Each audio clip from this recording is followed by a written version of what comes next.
Ellie. All right. Ellie. Here's we have some people watching. I see 2 extras.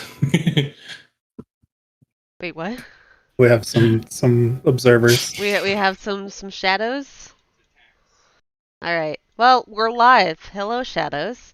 Welcome to Champions of the Colossus. This is episode 23A, The Misted Grove, and this is our Guardians of Bonk Boys. It's the 10th of Heat's Wrath, 450 AD, and it is about 7:45 p.m.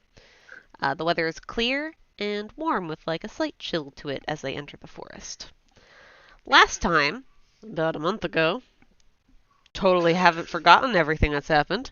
Our Bonk Boys investigate the mysterious disappearances in Sanvier.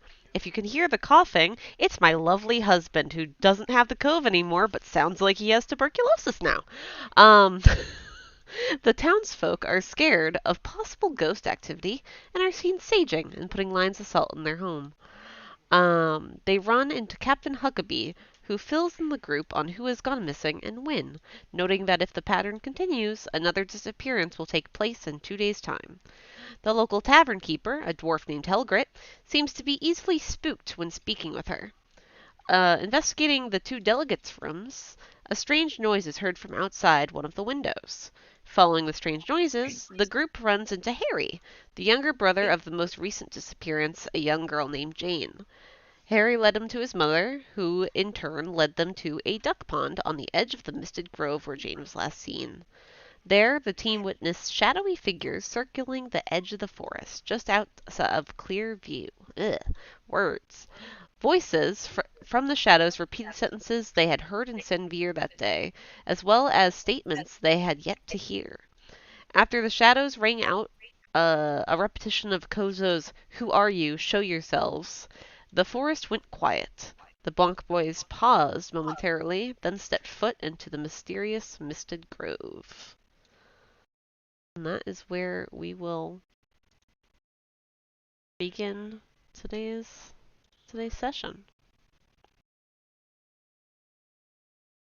I know before we went into the forest, I used my divine sense to see if they were celestial, fiend, or undead. I assume I would communicate that to the group as we were walking in. We do this. Yes, I forgot about that happening, and I forgot about the unfortunate incident of there isn't any. Whoops. I'll give you something one day, buddy. Let me read the forest to you. You enter the misted grove, which is populated with ancient redwoods that reach towards the heavens. You begin climbing a rise in the terrain under a thickening forest canopy. I need music. Da da da. Da, da, da. Na, na, na, na, na. Where's my music, you bitch? Where's my music, you bitch? Get banned off YouTube. If I say bitch, I'll get banned off YouTube? I don't know how they are with swearing. Literally, like, Sure. all the YouTubers I watch swear. What the fuck? And I'm pretty sure I've said fuck multiple times in all of these sessions. Yep. Where was I? Oh, I yeah. have to. You enter the misted grove, which is populated with ancient redwoods that reach towards the heavens. You begin climbing a rise in the terrain under a thickening forest canopy. The sun barely pokes through, and you can hear the branches of the giant trees creak as the wind hits it.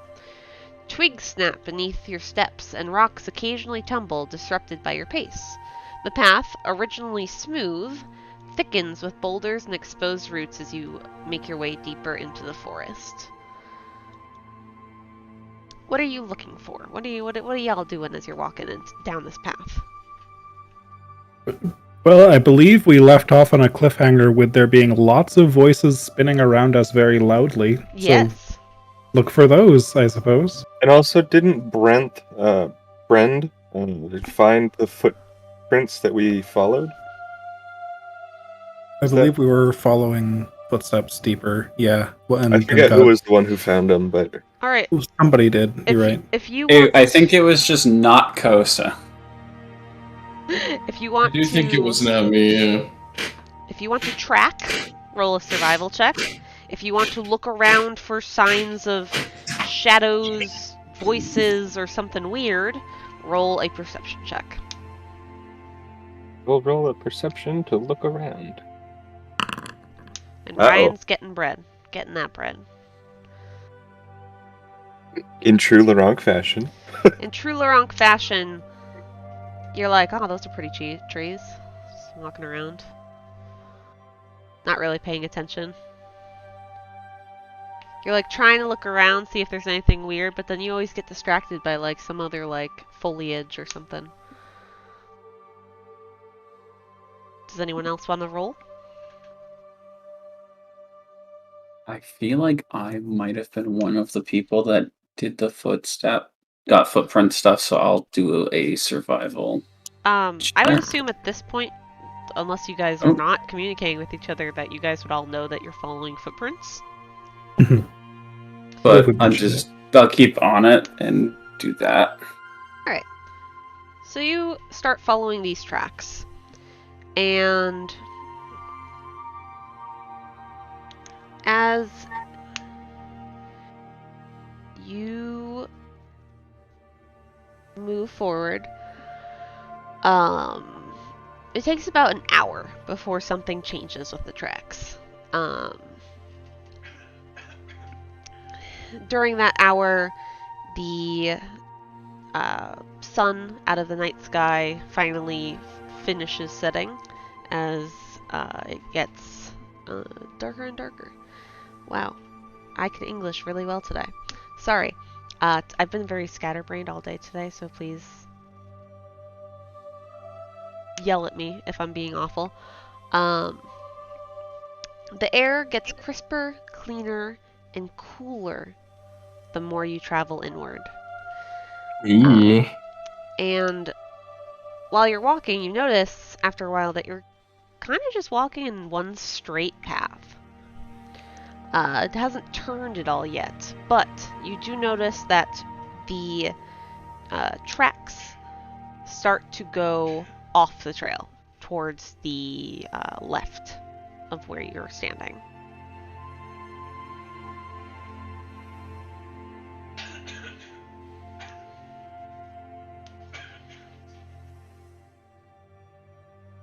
What would you guys like to do? Continue following the tracks? Yeah. Alright. So you continue a little further onwards. And as the night begins to set in, you notice that the forest starts to become more quiet. The creaking of the trees swaying in the wind is still barely audible as you're walking. And kind of, you notice now, the only sounds the forest is making is the steps of your feet disrupting the floor. You don't hear animals or birds. You kind of just hear yourself. And as you're following these tracks, you realize that the tracks are getting a little more and more deformed as you follow it, as if whoever was running is running even faster. And Koso, Mm-hmm. you feel a tickle on the back of your neck.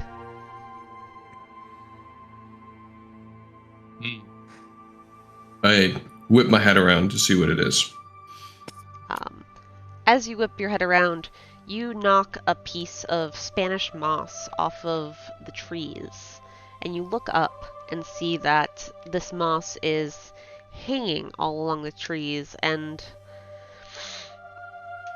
when it tickled your back, it kind of felt like the moss was gripping you slightly. But as soon as you looked at it, it just kind of fell to the floor.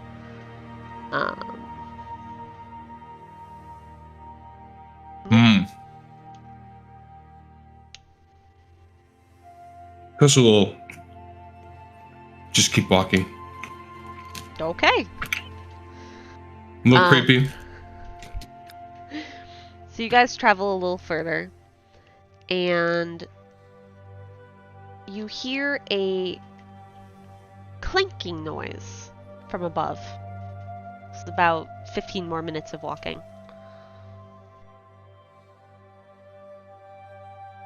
And the clinking continues as you're walking.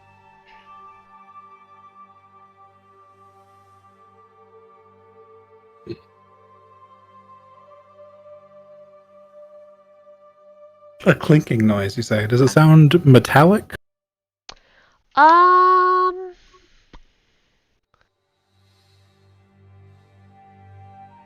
No. You know what the sound of metal on metal is. It's not metallic. What kind of clinking? It sounds a little hollow. Hmm. Like kind of More like a knocking? No, it is clinking, but it's more of like a hollow tap tap tap. Hmm.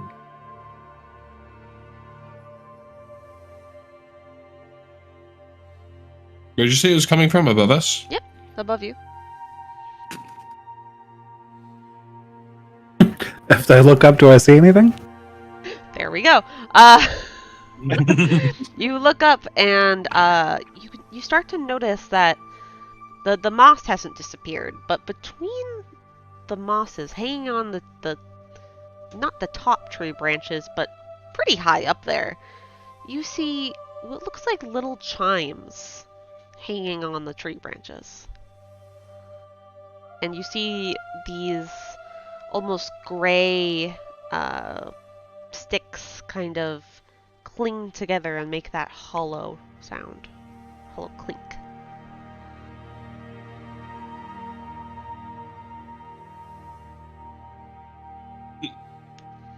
They seem to be getting denser as we're walking. Do you walk a little bit forward and then like investigate?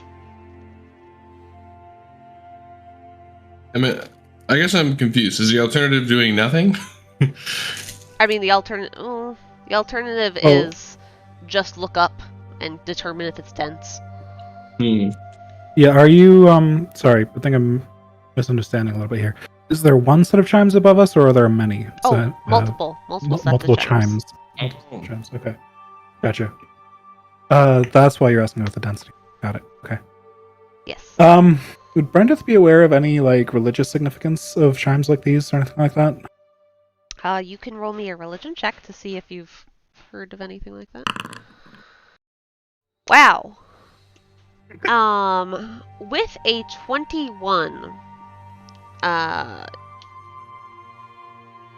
none of the major religions make chimes, per se. And because you can't, make out exactly what shape the chime is in, it's a little hard to differentiate one chime between another. But you're pretty sure that you've heard of some smaller religious groups making chimes to signify their religious territory and sacred grounds.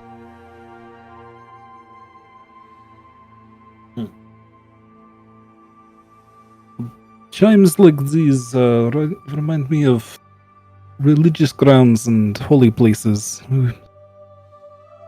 Whoever is here may or may not be very happy with us approaching.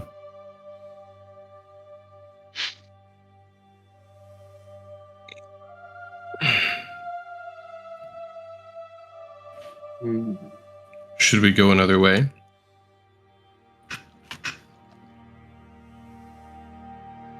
I think we should still follow the footsteps. But just be aware. Not that any of you were not being aware already, but...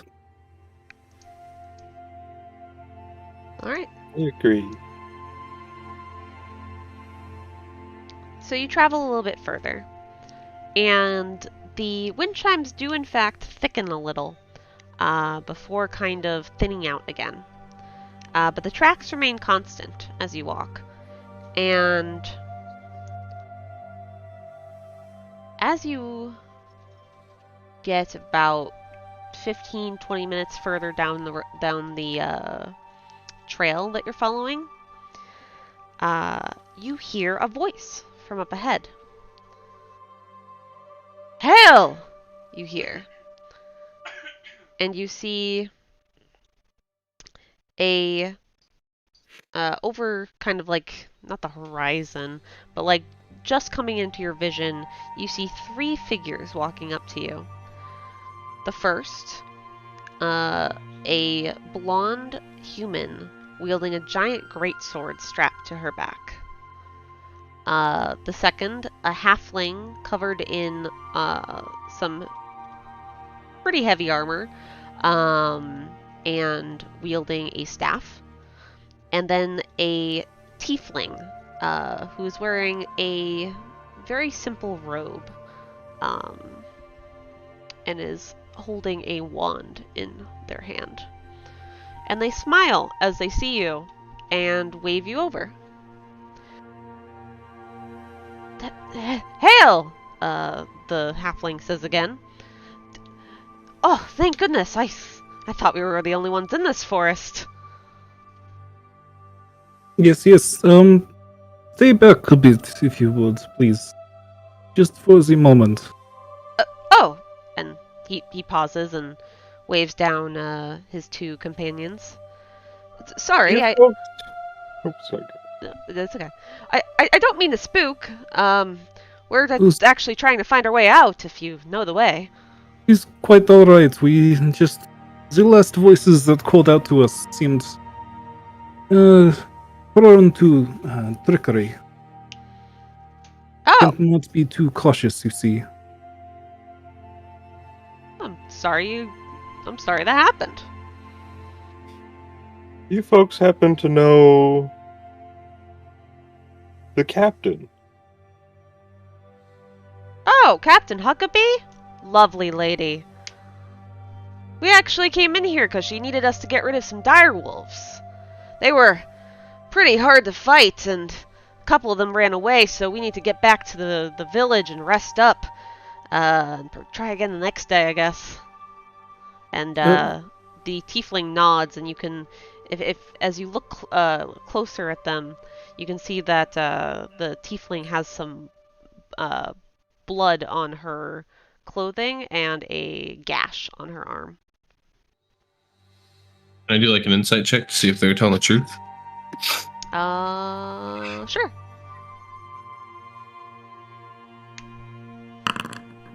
Oh. With a 13, they seem to be harboring no weird like ticks or anything weird that would make you think that they're telling a lie. Okay. I will ask them how long they've been in here to see if it lines up with disappearances.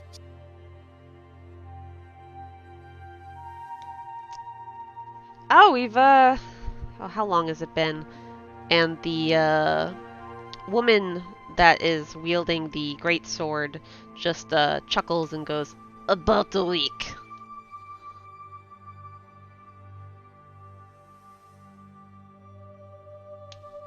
So you guys would know about some of the stuff that's been happening in town, would you not? The halfling kind of like cocks his head at you and goes, "No, I'm sorry. What's going on in town?" We're here investigating something. I figured if you knew anything about it, then it'd be good to get information, but what we're investigating led us here. Oh,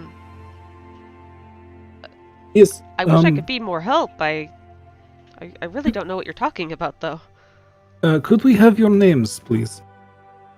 Oh, I am Sam, and he motions to his friends, and they both introduce themselves in their own voice, and the The human wielding the greatsword just nods to you guys and says, "I am Lillian." And the tiefling smiles a big toothy grin and says, "My name's Vi."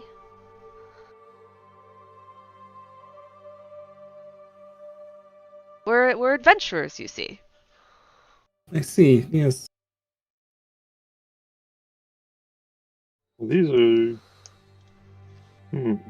So you see, the captain sent you out here to hunt wolves, dire wolves. Yes. There's a nest further back, about maybe a day's journey. Feisty Not- things. I wouldn't go there if you weren't prepared. Then you've been out here a week? Yes. And the tiefling chuckles and goes, "He's not good at directions." And he I see. smacks her leg like, "Shut up." So you've been... I can't imagine taking care of the dire wolves took long, so you've been lost for quite a while then. Lost is a bit of a strong word, but It's okay, my friend. We're just trying to get all the information here. I'm gonna. What would I roll to kind of look behind us and see if we can still see the path looking towards the line of chimes? a perception, really. You're just looking behind you. Yeah. The path is still there. There's still chimes, like, above your head. They're just a little more scarce than they were. Like, they densed up, and then, like, about, 5 minutes ago, they kind of started loosening up and getting a little more scarce.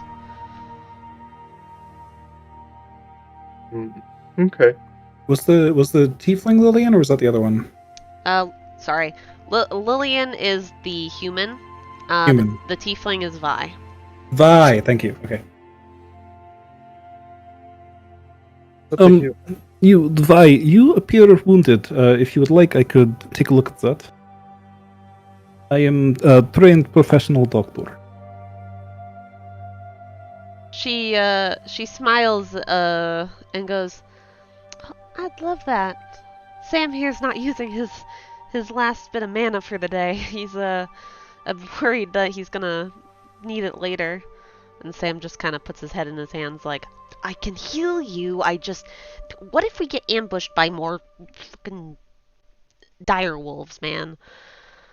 And Vi comes up to you. She kind of just walks casually towards you. You notice a slight limp as she's walking, now that she's getting closer. And when she's right up at you, you can smell the tinge of iron coming off of her. Okay. Hinge of iron. Yeah.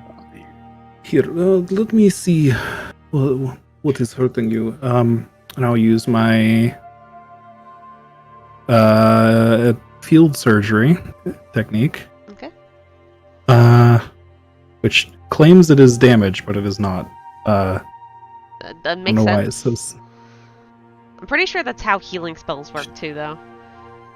Yeah, it is.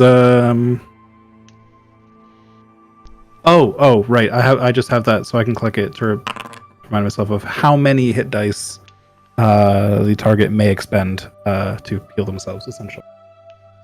Alright. Roll me a perception check while you are wrapping this girl up and using your field surgery knowledge to kind of close up the gash in her arm. Alright, with a 16. With a 16, you notice her kind of shudder as you touch her. Not in a weird way, guys. Just putting that out there.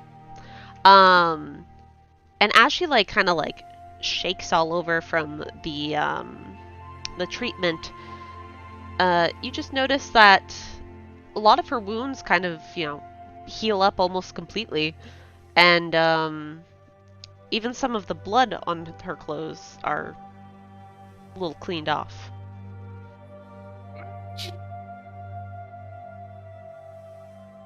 She goes, "Oh, So, well, thank you. I feel much better now." I forgot. yes, it I looks didn't like you forget do. what voice she did. I just couldn't do her voice right there.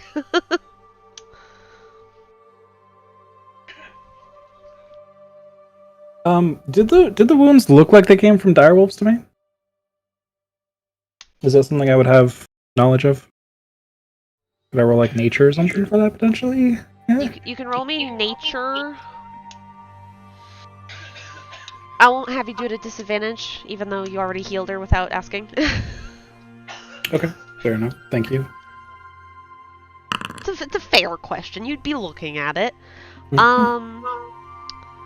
I mean, they do. The gash did resemble a claw mark. Definitely. Like, it was a claw that got into her arm. The other Alright. wounds seemed more like scratches and bumps and scrapes. And not as much, more claw marks and whatnot. It was just kind of that one arm scratch that looked like the claw mark, and the rest looked like just typical battle wear and tear.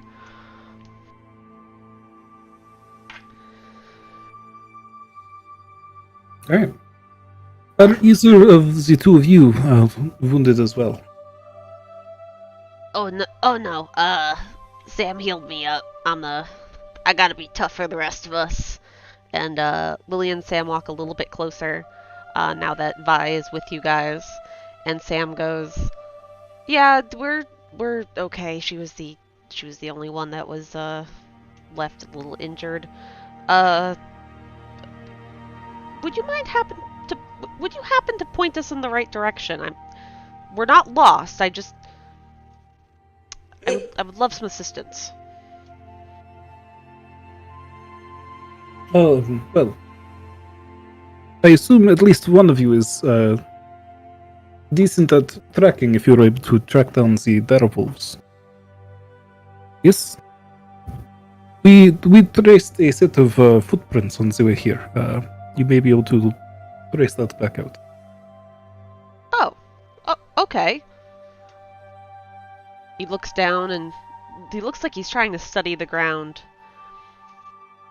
And then the human woman kind of picks the halfling up by like the scruff of his collar and brings him up onto her shoulder and just goes, "Let's go. I'll do it."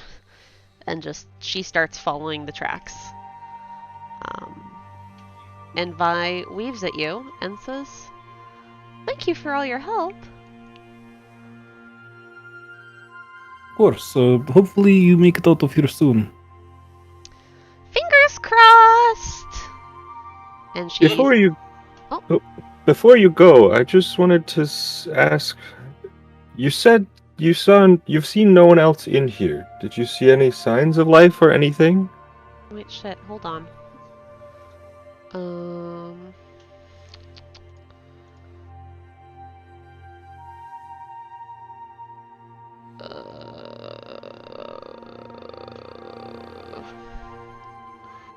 And not just the normal deer or rabbit or something, but something out of the ordinary.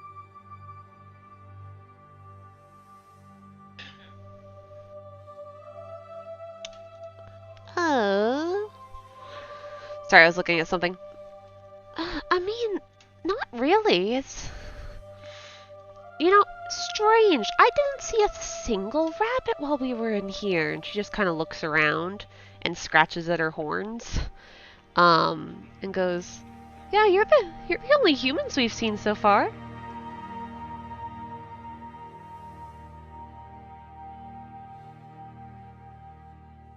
Okay. I will wish them safe trip back. Look at our group of non-humans. Humanoids. She waves at you guys and skips over the trail to follow her comrades kind of further out of your field of vision. Can I have you all roll me perception checks, please? Yeah.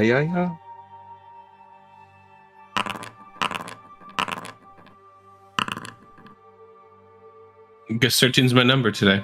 Apparently. Brendith, Laurent, and Koso, you guys notice that during that conversation, the mist has gotten a little bit thicker.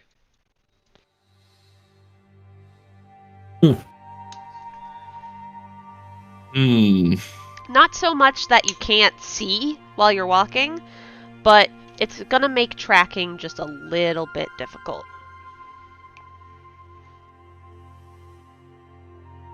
And by a little bit difficult, I mean like disadvantaged difficult, and that's it. Okay. Would you guys like to continue the trail? You guys can also set up camp. I mean, Brenda's down to continue. It's just down to continue. Arank is down to continue. Yeah, continue. Alright. Could one of you roll me a survival check at disadvantage? Brenda's pretty good at survival. That's wisdom, right? Disadvantage, though. I've 2d20 keep the lowest. Yeah, oof. You walk At disadvantage. about another 15 or to 20 minutes. And you start to notice that the tracks that you were following are actually not tracks anymore, but instead are just look like kind of like pits where rocks used to be but are no longer. And you realize you may have lost track of it a little ways back, but before you can turn around and assess where the tracks are, you hear a voice from a little further ahead of where you're walking, and you hear, "Hail! Hail!" And you see the familiar faces of Sam, Lillian, and Vi. And Sam waves to you as he sees you and smiles and says, "Oh, thank goodness, I thought we were the only ones in here." Forgive me for asking, but what year is it? We've been in here for quite some time as well, you see. It's honest question. It's, and he reaches into his pocket and, like, takes out a little notebook and just flips through it and says, "About 450. What, why?"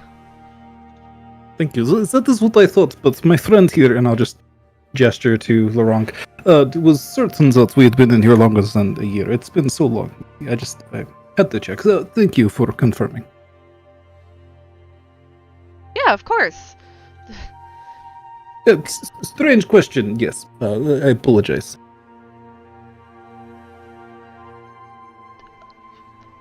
Okay. And he just kind of, like, scratches his chin and goes, So, "Does your friend know what day it is, or are you guys lost? We're not lost, but we'd love if you could point us the direction out." Definitely not lost either, of course. Same situation as you, I'm sure. "Oh, it's nice to meet you. I'm Sam," and Lillian nods at you and says, "I'm Lillian." And Vi gives you a big old toothy grin and says, "I'm Vi." Is Vi still wounded? Vi is wounded with a gash on her arm. Well, did you encounter danger when you traveled? No, you can yeah, sorry, I'm the healer, but I kind of used all my magic to fight the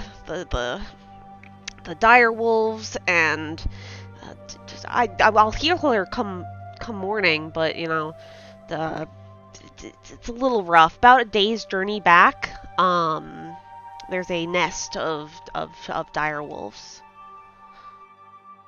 We were sent by the captain to exterminate them. I see. Well, it is good that you managed to get out alive, at least. I mean, relatively unharmed, it appears. Oh, yeah.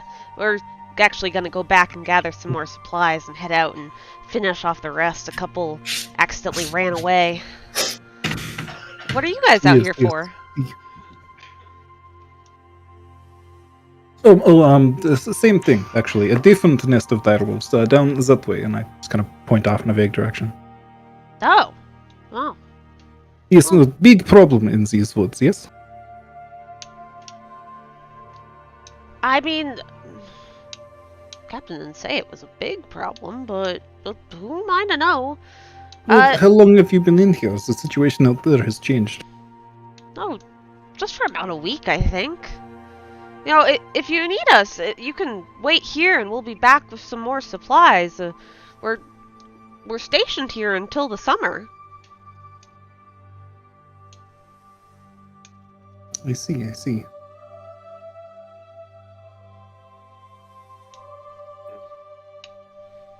We are all set on supplies. We are just now entering the woods, actually, so we should be quite alright. Appreciate the offer, though, yes. Oh, and he claps his hands together. So we must actually be near the exit. See, Lillian? I told you. And the human rolls their eyes. Yes, as I said, definitely not lost. Definitely lost, not lost. I'm having strong help. Oh, a question for you, my friend. Yes. The chimes in the woods. Do you know anything about these? Oh yeah, those things are really weird, aren't they? The Lillian grabbed one of them. They're like made of weird fibers and animal bones, I think. Definitely creepy Interesting. shit. I don't know. My god doesn't fuck with that. Sorry for swearing. Oh, it's quite alright. So you don't know anything then? Well, we are at a loss as well. Oh no, they're really creepy. I wouldn't touch them if I were you. You give me the Yes, heebie-jeebies. I wasn't planning on it, but I do appreciate the advice. Alright, well. Does it look like the same pattern of chimes as when we last talked to them? Roll me a perception check.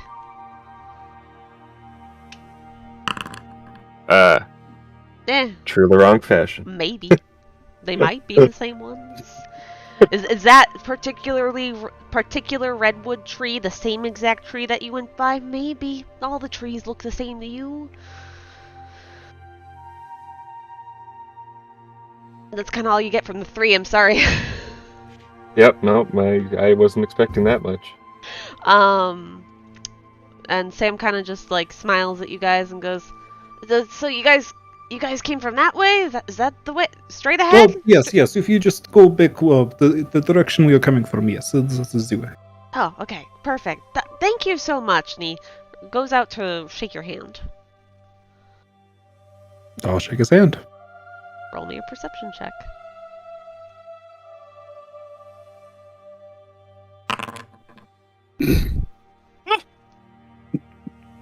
About as good as it gets, right there. As he goes to shake your hand, his hand seems to like close on something. But as he shakes up and down, he's going through your hand. That a thing? And then he says, "I'll see you back in Sanvier," and starts walking off, and his friends walk with him.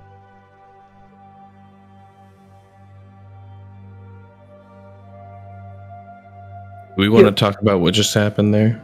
Definitely do not touch the chimes. Do not. I don't know if this is what caused it, but it can only be a bad idea, judging by that. I'm also kind of confused. I thought the captain sent them in here to look for the survivors, not to fight dire wolves. So they remember the captain, but they don't remember their assignment. So I'm wondering if there's something to do with that. Was it them that got sent in here? I thought Captain sent Jim in here, not Sam. Maybe I forgot about Sam. The captain did send Jim. I'll give you that. Jim Jim Highwater. Highwater. Yeah. Yes. I take notes. Oh, nice. I love it when people take notes. Jim Highwater, the captain's second in command, was sent in to find any information and such. Perhaps if we run into them again, we could ask about him. Maybe that would give us some insight. What if they wasn't? What if they were sent at a different time and they're trapped in here? Something with this chimes. Some sort of weird curse. Yes, But this is maybe- why I asked about the year, but perhaps it was more recent than that. But maybe it would at least be something to ground them. Well, did any of you see, I don't know if you're close enough, but when he went to shake my hand, it went right through me. They are not corporeal beings. They are ghosts.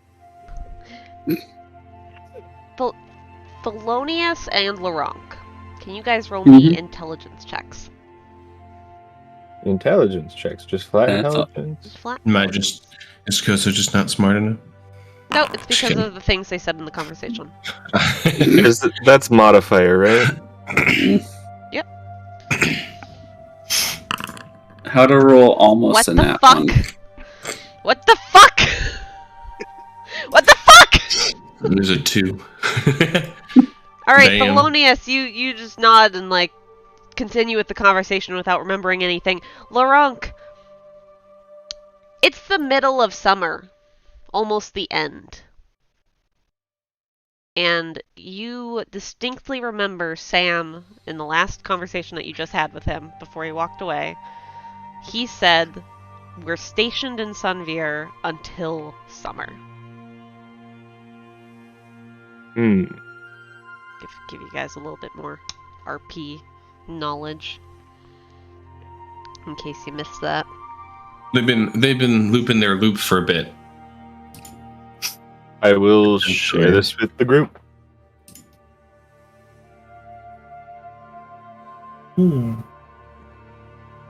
Well, that's disconcerting. Now my question is, how do we know that we're not in a loop? Dun, dun, We dun. could stay right here where we are and see if they cross paths with us again, and then it is they who are in a loop, and they're just passing by us repeatedly. I do not know. Probably worth a Either try. way, I mean, it is more likely that they are in a loop if it is summer now and they were talking about summer in the future than us being sent to the past to talk to them in the past. You see what I'm saying? So since we Yeah. were hearing voices and seeing shadows, could it be something that could project themselves as something else? This could make sense, yes.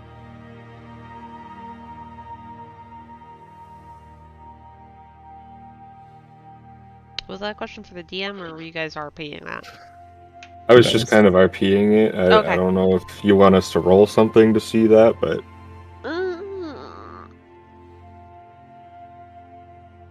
I mean, it's kind of difficult to roll because they're not here now, but Yeah. Do you So we guys wait to see if they cross paths with you again? Or... Well, I have a different question for the meantime. Oh, yes, of course. So, how long have we been in the woods? Not long, right? Like an hour or two? An hour or two. And we haven't been walking for all of it either, and I imagine tracking is slower than, full speed. Yes. So we probably haven't gone super far in, right? Mhm. Okay. How high up are the trees in here? Like the canopy? Does it appear roughly?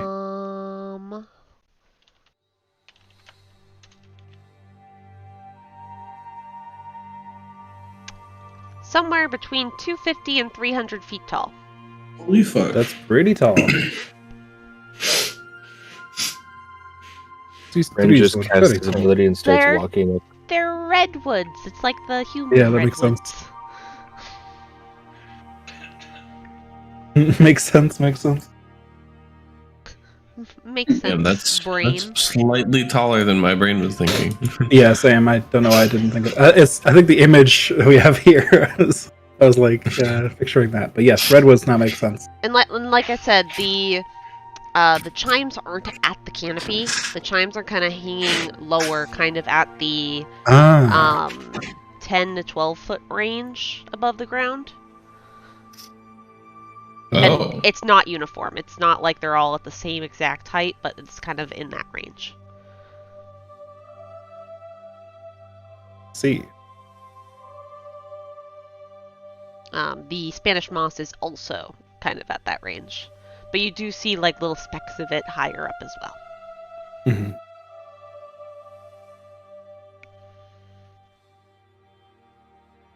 It's just...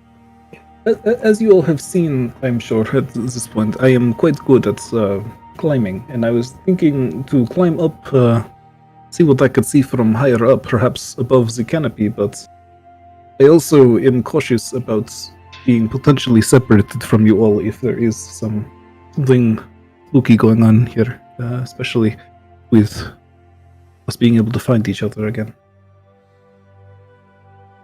I was thinking to tie a rope to myself, but I don't think we have enough rope.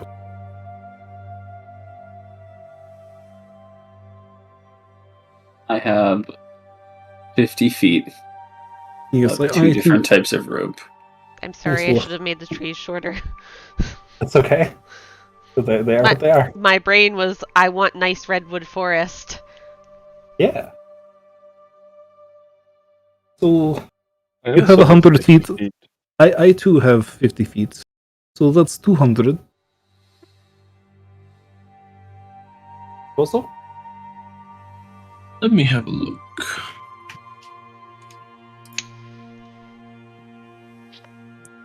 Rope. Inventory? Rope. 50 feet. So we have roughly 250 feet of rope, a little less if we were to tie knots. And especially some to tie around myself and, enough for one of you to hold on down here. I don't think this is quite enough to reach as high as we need here.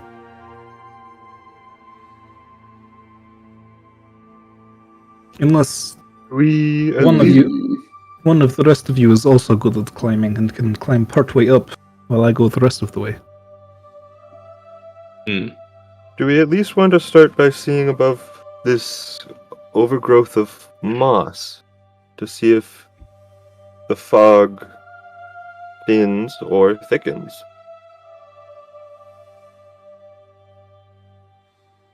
To start, at least.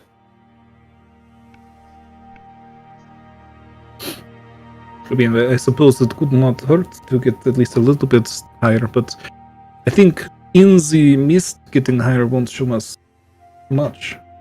We will have to hope for the mist to thin out as we go up higher. Which I was hoping would be above the canopy, but I suppose we could just keep inching higher until it is useful. Yeah, anyways, any of the other three of you good at climbing? We could work our way up slowly. If not, I do have pitons and hammer. Not particularly. For climbing, that will either be an athletics or acrobatics, depending on how you describe to me how you climb the tree. I'm pretty good at athletics. That would just be basic climbing tree. Acrobatics is I'm doing backflips while climbing the tree. Well, then I'm backflip. I could probably do pretty solid at backflipping up a tree, but then I'd probably nat one. Oh no. There is a chance of nat oneing. Well, if we do want to try this slowly and potentially more safely, we could make a bit of a ladder with pitons. It would be slow going, but that could help one of you get up, and with myself being able to just stand on the side of the tree, it would make hammering pitons quite easy. Ron chimes in and says, I'm pretty good with a hammer, too. Are you good with a hammer while hanging from trees, though? Depends on how good of an athletics check you need for that. My God. Well, Primo roleplay. I think perhaps either Laurent, if you could not wear your armor or something, I think lightness may be a factor here as well. These are just pitons being hammered into wood, and it's not much to stand on.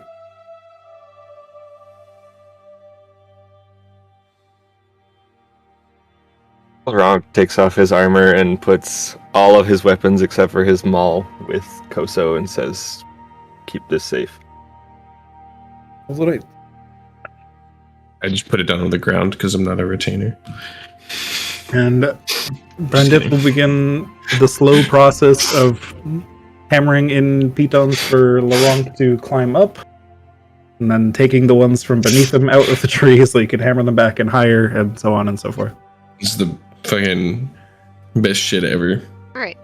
How are you climbing this tree, I would say? Like aside from the method.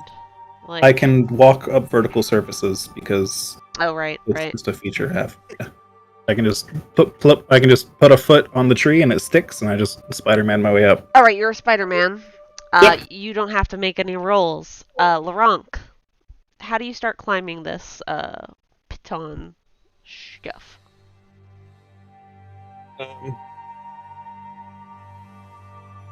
What pattern are you putting it in? What pattern would you like, my friend? I can do them hand over hand, just straight up in front of you. I can raise them up a little higher and stagger them. What are you looking for? If you stagger him a little bit, I can wrap my arms around the tree and hold it as I stable myself with a foothold. I will do so. And just kind of strong arm my way up.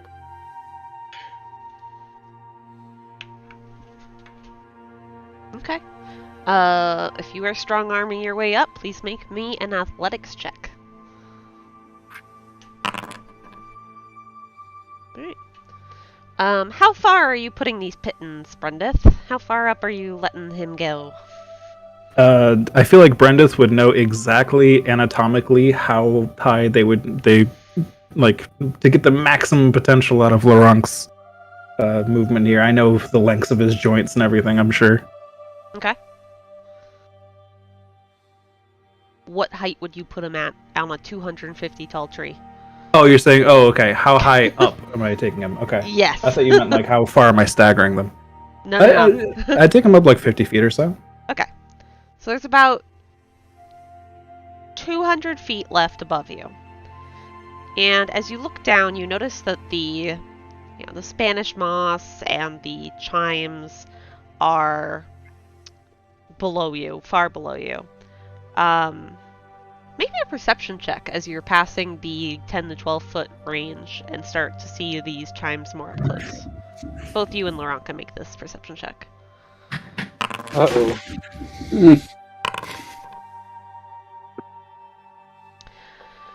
So, Laurent, these kind of look like... let's see if I can find a picture.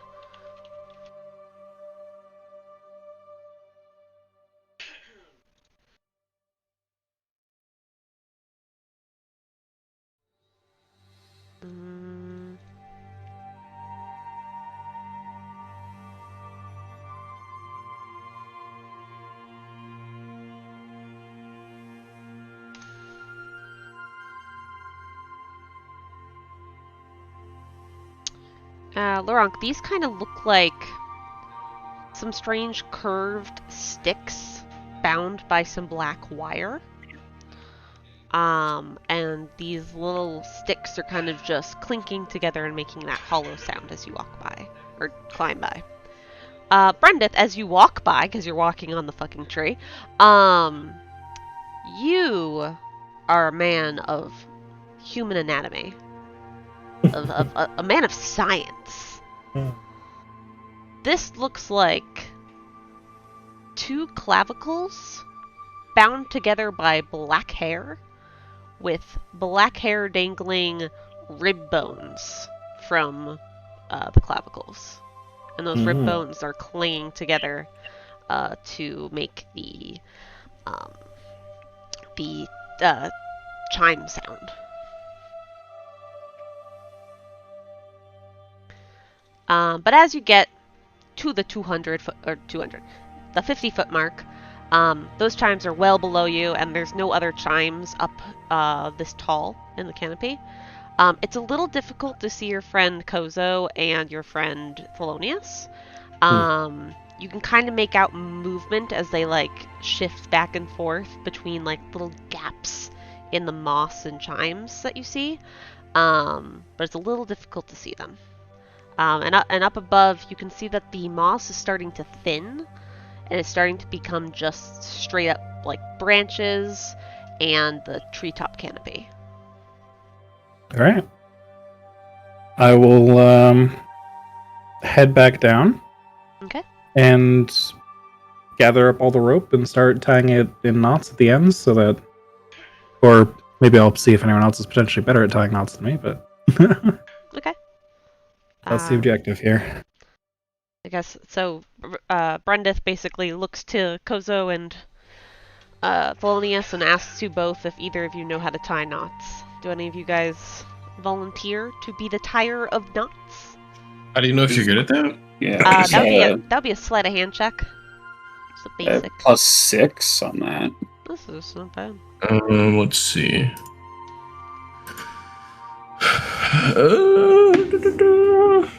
I am +30.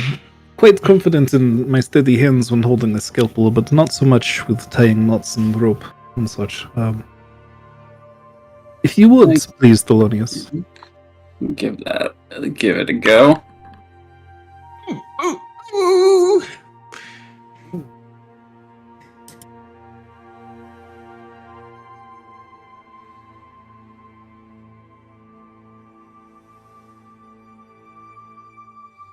I sometimes use magic to tie knots for me, but this is some impressive work, Thelonious. This is some of the sturdiest knots I've ever seen. Oh my god, you know how to tie every knot in the fucking world. Not only do you know how to tie every knot in the fucking world, you know that these knots are not coming undone unless you yourself takes them out.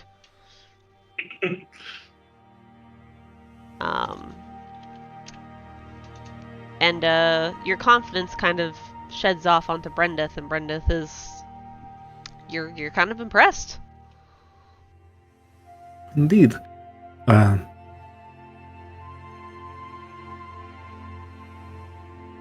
I'll assume you tied it around me as well then, as part of that process. Can't fucking take it off until he himself takes it off. Well, I guess I'll be up there. I'll see what I can see. I will give the other end of this to Laurent on the way up. Can I add champion not tire to my character now? That's what you're going to sign every piece of paper now? I actually don't sign it anymore. I just tie a knot into the page. I will be back shortly with hopefully some information. And I will Spider-Man up the tree, except just feet down, horizontally sticking out from the tree, just walking vertically up it.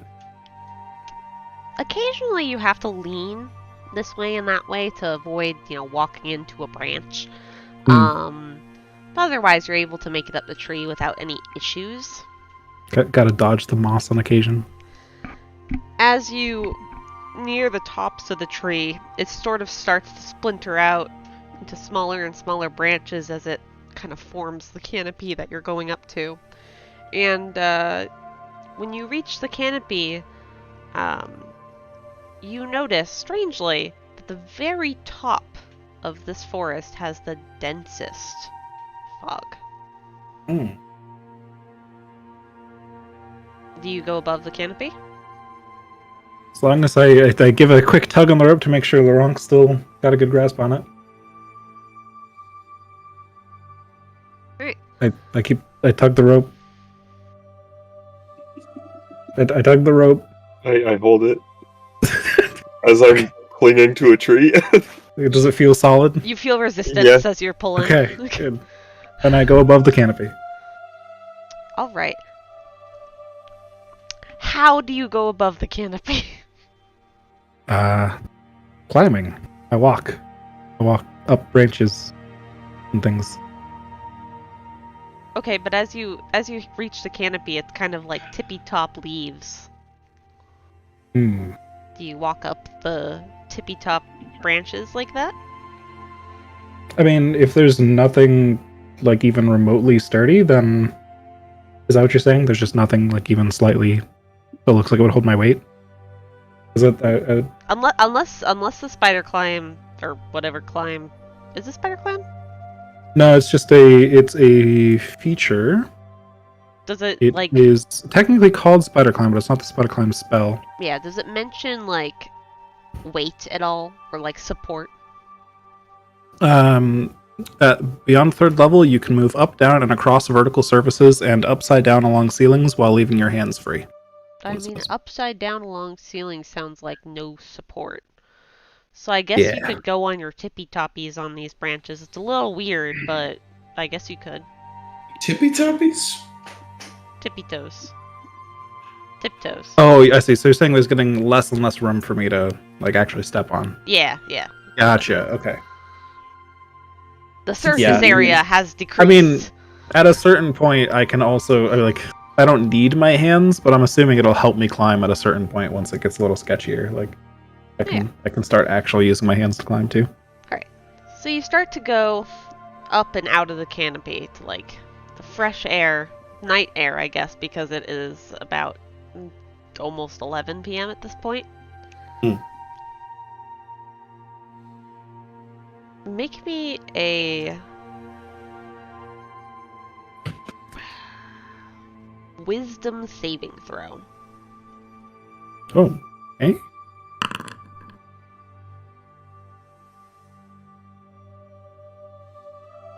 You poke your head out of the canopy. Koso. The leaves next... Is Koso here? Or did he just not respond? Yes. Okay. My bag's just being delivered and he can hear me if I talk. Okay. Well, I can do this with Thelonious too. Thelonious. Mm-hmm. The like the leaves pile, like the bed of leaves next to you, starts to rumble slightly, and you see Brenda's head poke up. How did you disappear, Thelonious? How did you go through there? Do I see Thelonious as well? I guess I should ask. Yes, you see okay. Thelonious. You poke your head out of the canopy, and you see the forest floor and Thelonious above you. I need to make a wisdom saving throw at this point. No.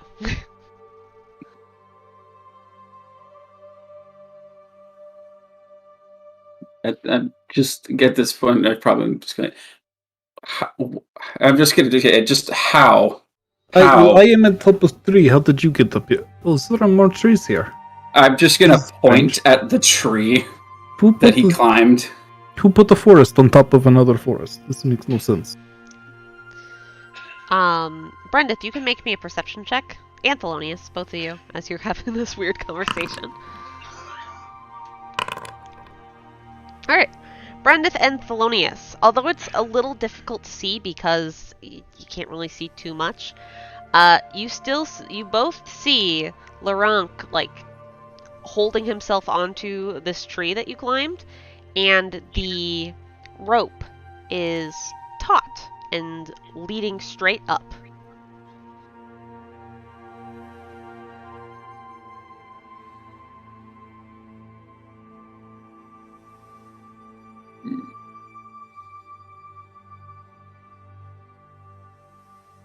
Back, by the way, and holy fuck, that shit's heavy.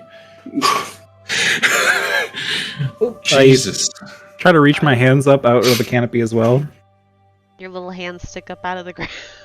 Can I grab the ground around me and pull myself up? You go to grab the ground around you, and your hands fall through the canopy. Okay. Catch my balance on the tree a little bit. Oh, it appears this does not go back the other way. Did it look like my hands just phased through it? Kinda, Or yeah. did they, like, disrupt leaves and stuff on the way? Like, The way that it looked to you, I don't know if you guys ever seen like those like TikToks, but like they're also on other media platforms where like they'll put like a fork into like a water bottle, but then it turns into sand because glitchy. oh, okay. Yep. I know Mm. what you mean. All right. Not exactly, Just- not that exact video, but like something similar. I know what you mean, yeah. Because, like corrupted video file thing. Yeah, so you like put your hand on the leaves and solid ground, and it like disrupted and turned into tippy top canopy leaves instead of the dead leaves that are on the ground.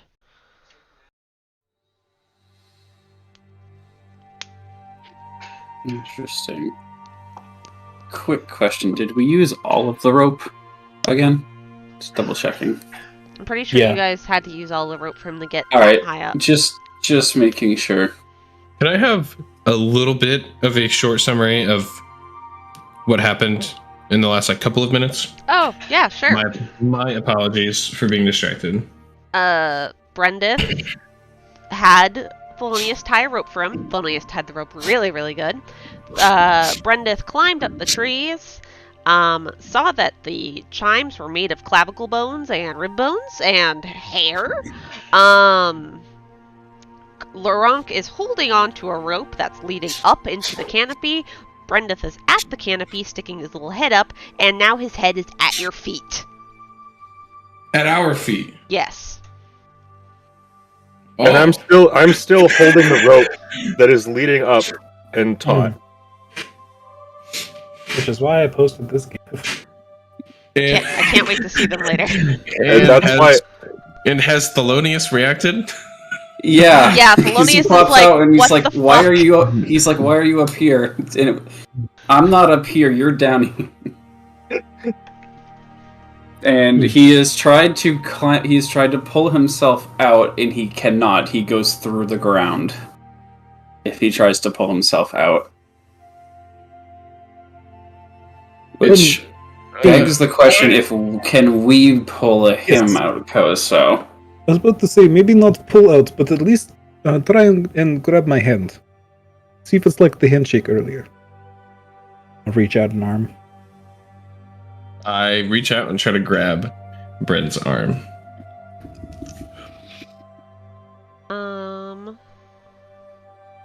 You touch his arm. Ooh. You get solid grasp on his arm. Now shake my hand, and I begin shaking.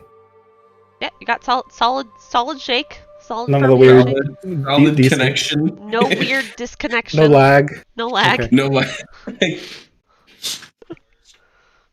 I fall through the ground. Well, if you've got a good grip on me, yes, try and here. I've got my other arm here too. Maybe the both of you together or something. Pull me up. All right, let's give it a try. Roll me an athletics check. Just find that one. Alright, there's his, there's mine.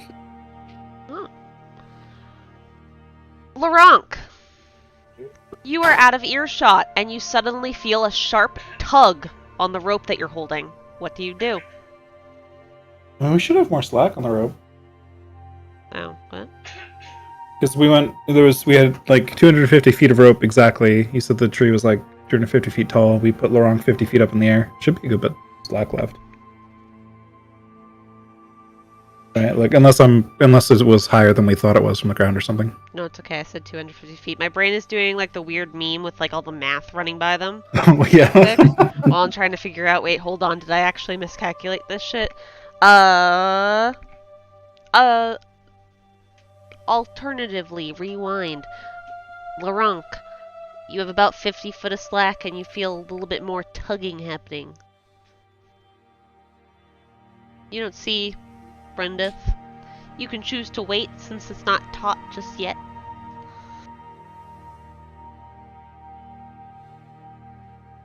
At this point, I'm gonna wait, because I was informed that I was holding a rope for him to return back down the tree.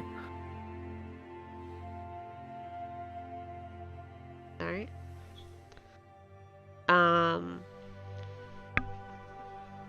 And you guys rolled a 18 and 16 combined. That is definitely enough to lift up Brendith. As you lift him up, though,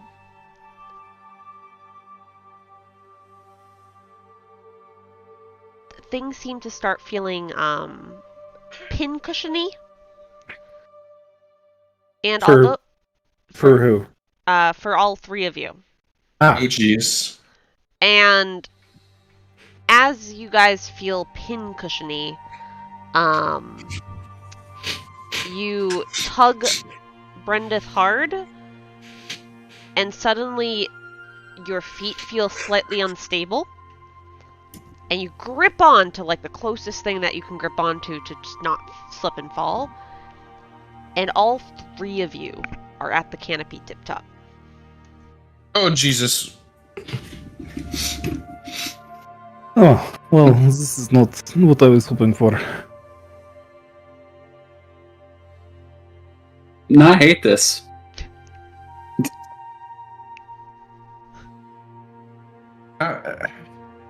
So, how are we... How would I want to ask this? Are we hanging on to a tree? Are we all on the rope? You're hanging on to What's the tree. happening? You're Oh, hanging on geez. to the tree. I'm hugging the tree.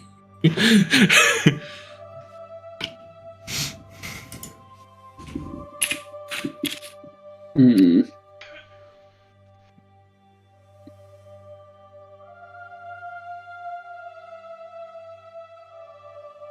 Well, I know how I can get down, but getting you two down may be slightly more difficult.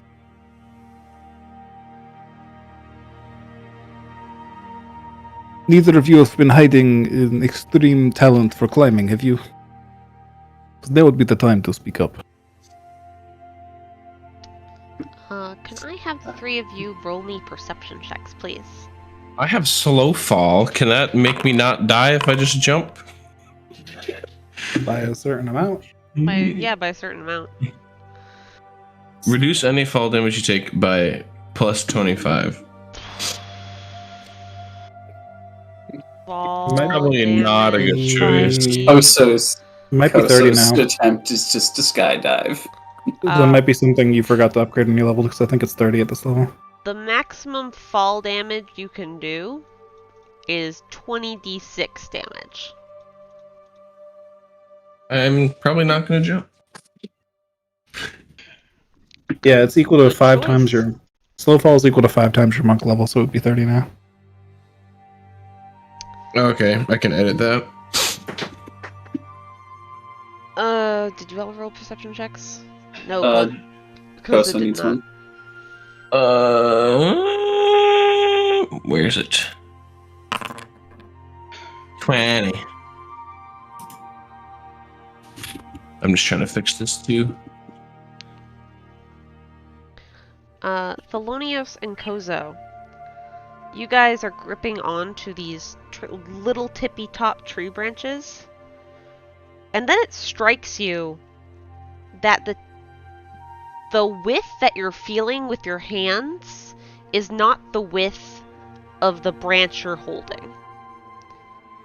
And you kind of blink a couple times and shake your head a couple times, and you feel yourselves back on the forest floor, like basically sitting down hugging a tree with like your legs and hands. Thelonious and Koso, or all three of us? Thelonious and Koso. Okay.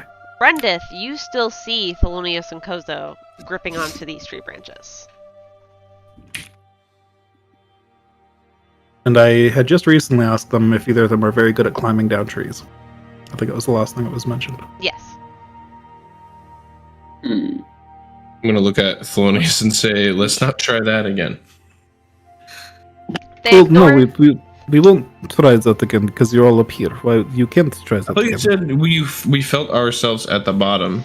I still see you there. Brenda, they ignore your question and say, let's not try that again. Oh, Jesus. Hello, I'm still here. Hello. Did we lose connection? Is there a We delay don't in the hear call? him. Creepy. Is there a delay in the call? Brenda, Can they actually hear me? Or are they cannot hear you. Okay, Um, just checking. you feel like there's warm breath on the back of your neck. And all you hear is what sounds like a child's voice whispering, "Help me. Get me out of here." And if I whisper too softly, I can say it out loud.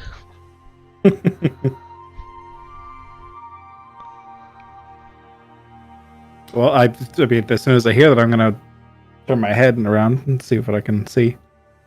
But guessing it's gonna be nothing, though. You see Oh, I see something. a broken tree branch kind of dangling by like a single thread of its bark.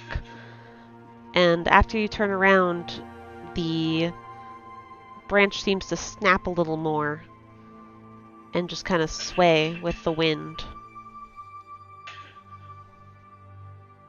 By the way, I meant to say, help me get them out of here, not me. Get them out of here. Get them out of here. Get them out of here. Completely different context.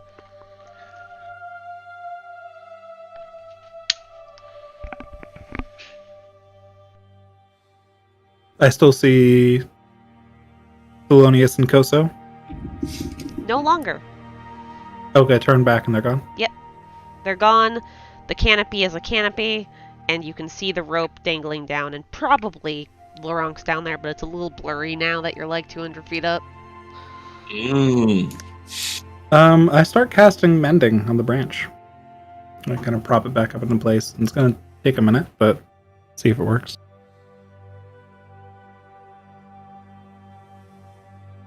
You, the branch, reattaches and mends. Yeah, that would fix a broken branch. And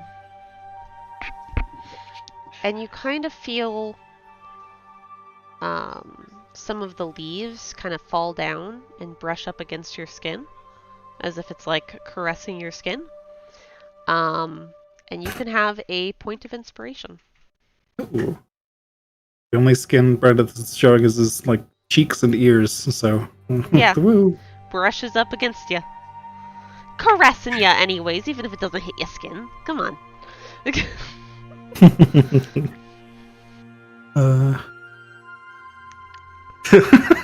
What? Leaves just gently caress Brenda's cheek.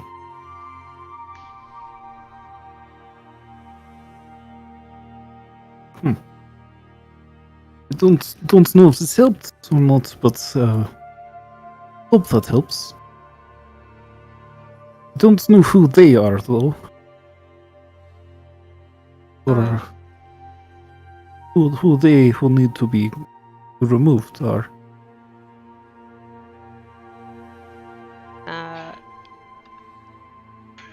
You feel a strong gush of wind that almost kind of knocks you off where you are. You kind of have to readjust to just keep your hold. And it's heading northward. And it just kind of blows for maybe a solid half a minute. And then the wind kind of stops. So Laurent has literally no idea that any of this has happened yet. Laurent holding on is to a sitting tree. there holding the rope, going, I'm holding the rope, I'm holding the rope, don't look at the bones, I'm holding the rope, I'm holding the rope. Oh, should I touch it? Oh, I'm holding the rope. No. I Don't think look they're up, don't sticks. look down. I don't think they're. I don't know their bones. I think they're sticks. Oh, yeah.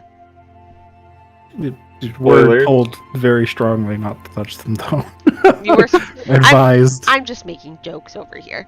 Don't touch it. No, he's literally sitting there like holding the rope, making sure. Just let me check and see. Okay, he's not dead. Okay, holding the rope.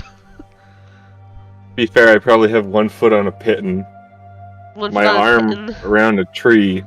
He's hugging the tree with one hand, holding the rope with the other, praying that he doesn't sneeze and jerk his arm down. Um, He's very uncomfortable because he doesn't have his armor or his weapons, but you know, it's fine. There's a little bit of an itch on like your middle back that you can't really reach no matter how you twist. And this was just a voice that Mhm. Bran heard. Like obviously Koso doesn't know it, but just making Nope. sure that I heard that right. Koso, you and Thelonious kind of wipe off like the dirt and stuff from sitting down and hugging a tree. And you guys kind of look around and see, Brenda's head's not poking up out of that little leaf pile. What the heck? Where did he just go? I thought we pulled him up.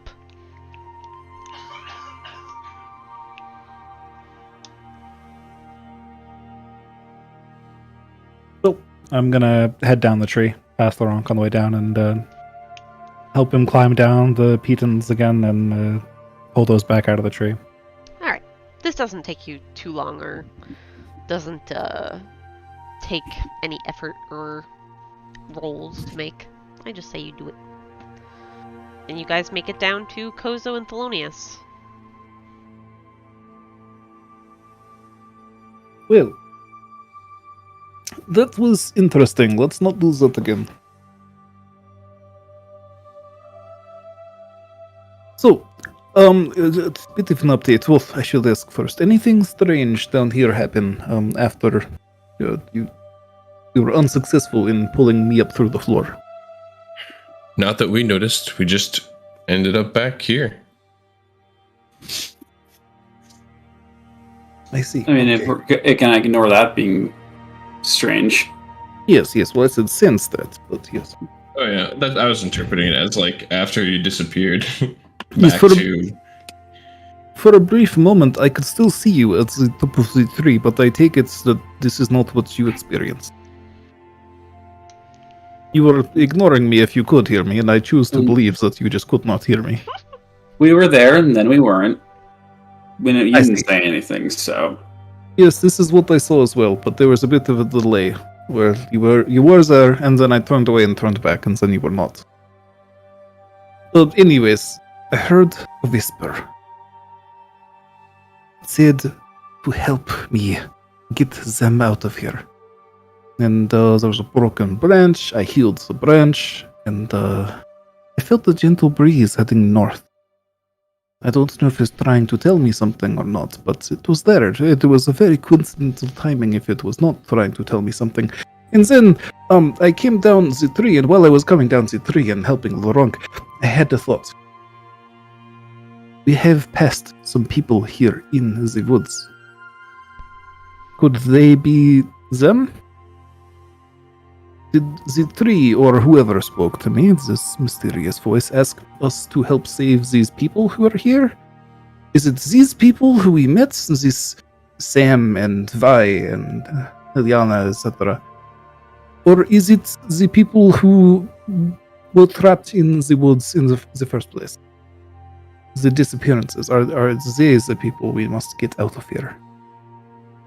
I do not know, but there is a few possibilities there.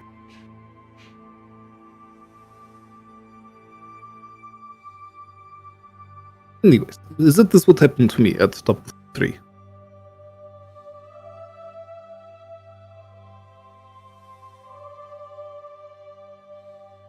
Oh, thank you very much for your help, Laurent. I appreciate it.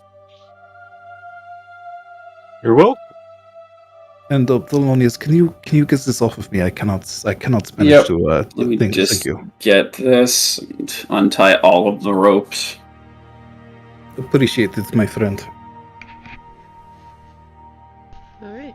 You manage to untie the rope. There is no loss of rope, and the knots come undone nicely. Because of that nat 20, I must reward you with not losing your rope. I must. I must obey the laws of natural 20s. You get that packed away. Laurent, it takes about 10 minutes for you to get your armor back on and, correctly everywhere it needs to be. But But then after that, you look around you, and the fog is pretty thick at this point.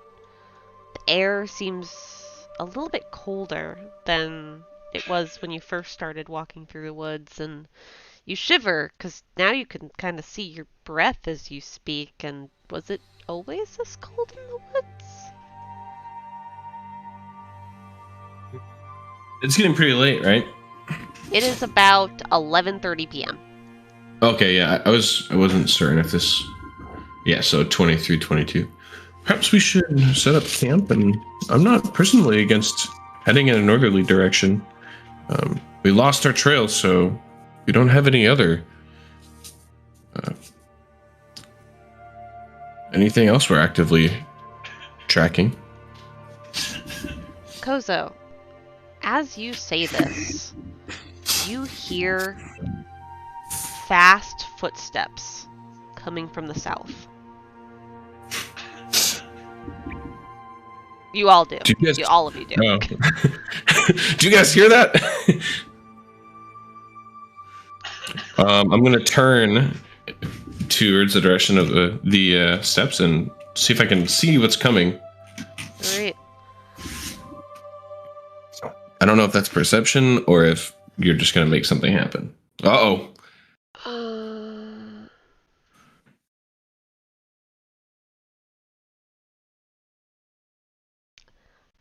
I just kind of need... What's this song? Give me a second as I experiment. Ooh. Nope, wrong song. Oh.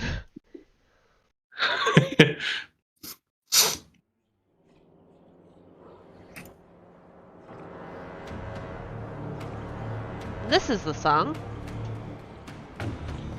So you turn to the south,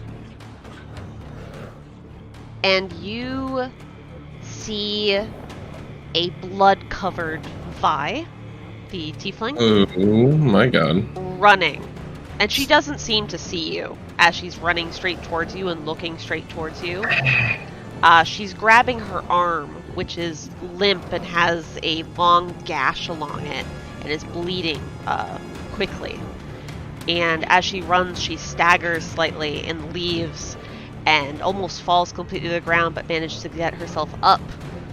And she runs through you northward and keeps looking back and yelling the names Lillian, Sam, help me.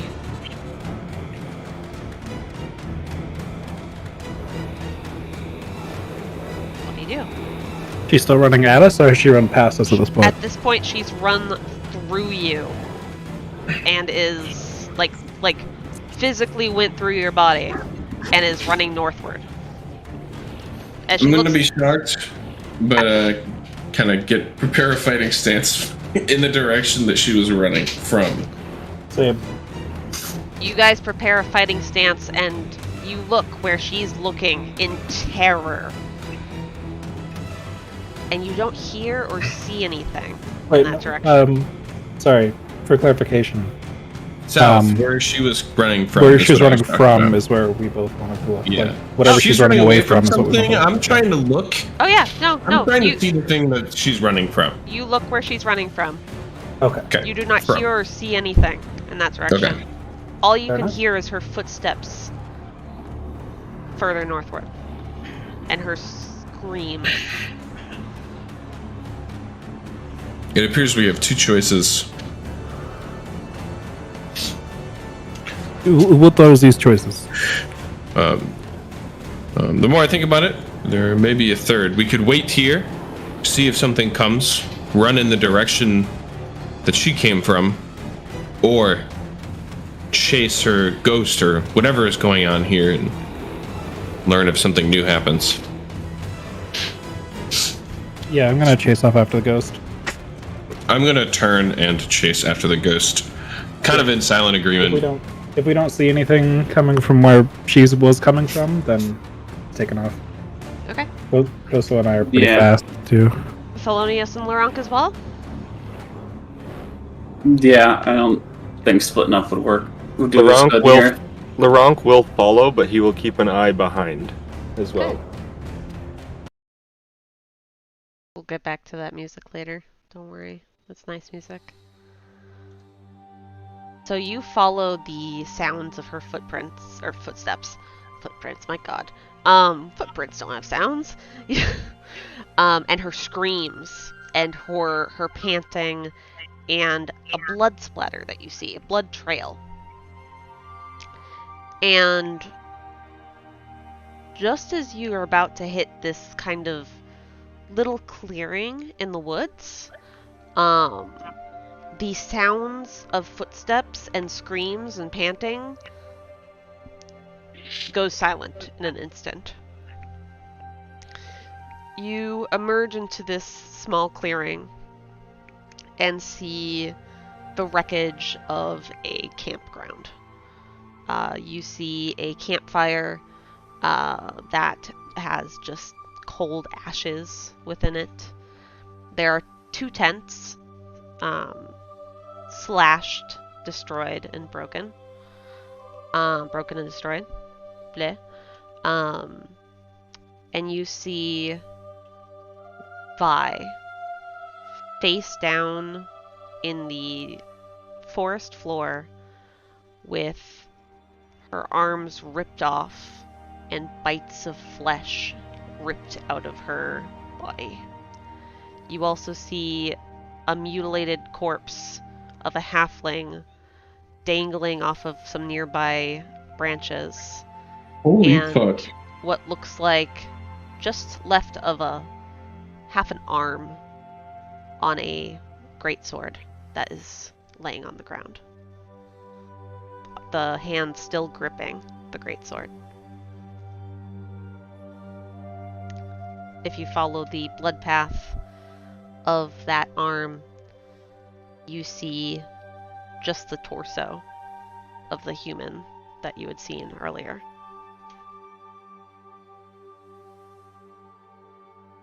This looks like it was done quite a long time ago, I'd imagine. Isn't that recent? Yeah, you can roll me either a medicine check or investigation. Oh yeah, with that 26, you can see that the beginnings of decomposition has like already started to kind of happen. There's like maggots and stuff, and it's not looking good. I can't give you an exact description No, that's fair. of what Yeah. decomposition state they're in because I don't know that. Nope, Brendith would know though. He's got it. Yeah. Koso wants- Oh, They go have ahead. been dead for quite some time. Are we sure these are not ghosty bodies? Maybe that's a dumb question, but Do maggots have ghosts? This would be strange. If you kill a maggot, does it become a ghost maggot? Brenda, with a 26, like that's a pretty high roll. I'm gonna give you 1.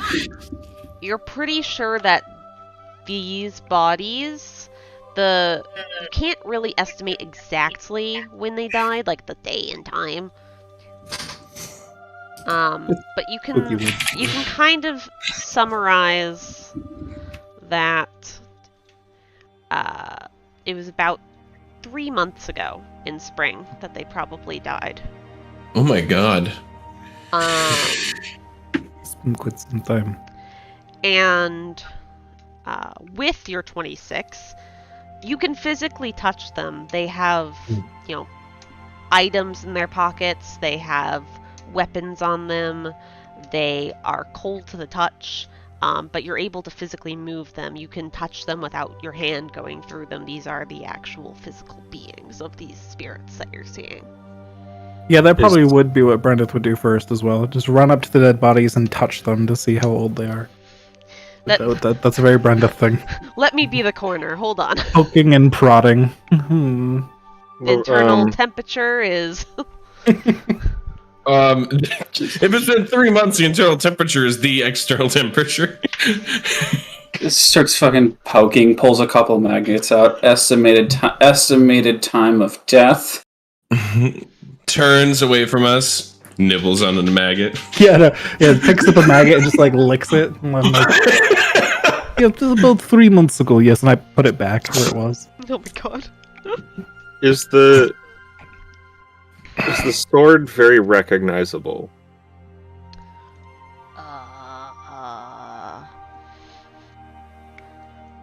Roll me a religion check. No, so I'm not. No, I'm just. If it's very recognizable, I'm gonna pick it up and give it to the captain if we run into her again. No, I know. No, roll me a religion check. Okay. Religion. Is it against his devil worship or whatever it is? It That he is. secretly doesn't know? It is not your god's sword, but it feels like her.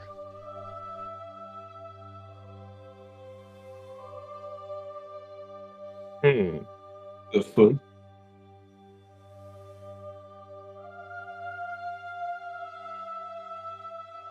I will pick it up. Alright. You pick up this great sword and realize the iron on the sword is unrusted and black in color, with lines that almost look like veins of kind of a orange and red sheen. And as you pick it up, you realize that the sword is kind of giving off a dim light in probably a 5-foot radius. Damn. You certainly like to pick up random swords that may or may not be cursed, Bronk. Says the man who just touched a dead body upon seeing it immediately in the spooky forest. Laurent, you can add to your inventory the Hellfire Greatsword. This should probably be in the compendium. It's. I'm trying to check right now. Beyond.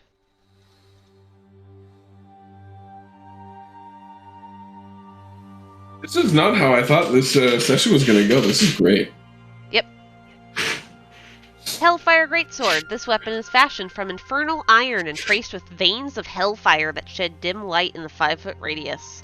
Any humanoid killed by an attack made with this weapon has its soul funneled to the river Styx, where it's reborn instantly as a lemur devil. So, where's the compendium? I'm in item directory and there's nothing. Do I need to search compendium? Compendium is the second from the last tab in the top right. And you'll go under item, and then you click DDB items. Ah, yes. And then you search. Hellfire And what is it called? Greatsword. Hellfire Greatsword. Mm-hmm.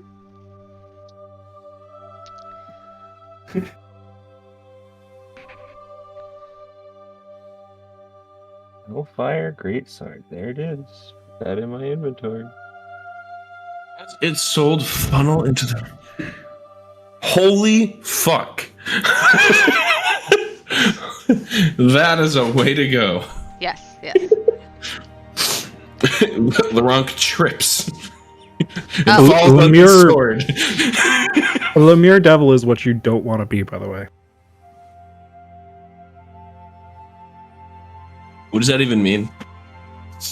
I mean, I assumed it was a bad thing, but now I'm just curious. They are the devils have a very hierarchical society, and the lemures are like the lowest of the low, like peons that are like slave trash that aren't even worth like a single thing. Lemures and are most of these- repugnant, shapeless creatures doomed to suffer torment until they are promoted to a higher form of devil, most commonly an imp. It resembles a molten mass of flesh with a vaguely humanoid head and torso. And a Gross. permanent expression of anguish twists across its face, its feeble mouth babbling even though it can't speak. Yes, like that. Perfect. Thank you, Ryan. You become that until you do enough to be Upgraded.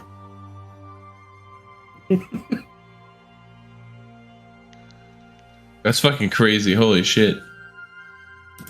Yeah, it's. I was not expecting that, but Do the rest of you guys search the area? Yeah. Area or bodies? And if bodies, which body? The body with no arms is the one Koso will search, because I Alright. don't remember the other people's names. Okay. Vi the Tiefling is the one with her arms ripped off. Yeah, I will carefully and respectfully check Vi's body. Alright. Roll me a perception check as you are looting her body. Hey! You notice Oh. that There we go. these teeth marks look not canine-like. Like you had originally thought, you know, because they said they were fighting direwolves. They do not look like canine impressions. In fact, you kind of, you know, bite your own hand real quick just to make the little imprint, and you see that it kind of lines up. Also, you get some items from Vi. Let's see. Inventory. I'll do notes for it this second. While you're saying that, I call Bren over and say, "Hey, what do these teeth marks look like to you?"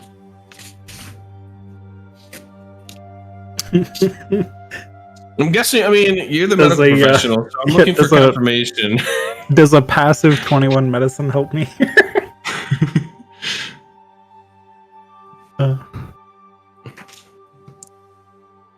Yeah. Oh, 21 passive medicine? Oh, those are human bites.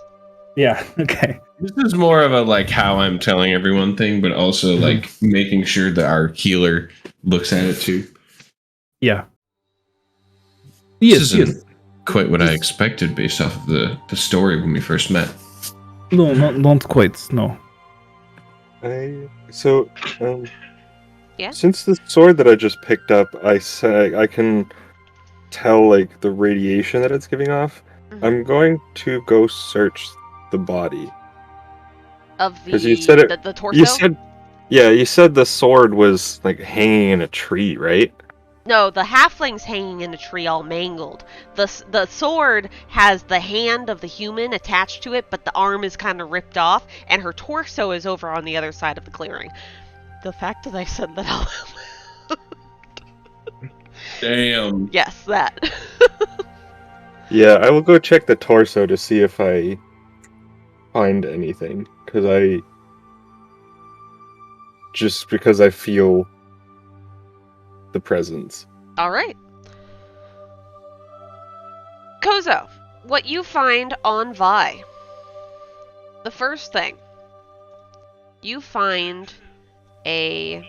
Did I write down what type it was? I did not. It's going to be...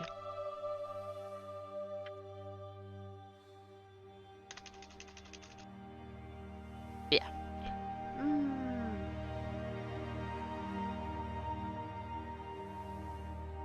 Yeah, no. You find a brooch. Brooch? Brooch. BROCH? OA? I don't know. Okay. BROOCH. Okay. This brooch kind of looks like a purple flower. You can pin it to yourself. It's definitely like fancy looking. You also find these interesting little brass bracers. Hmm.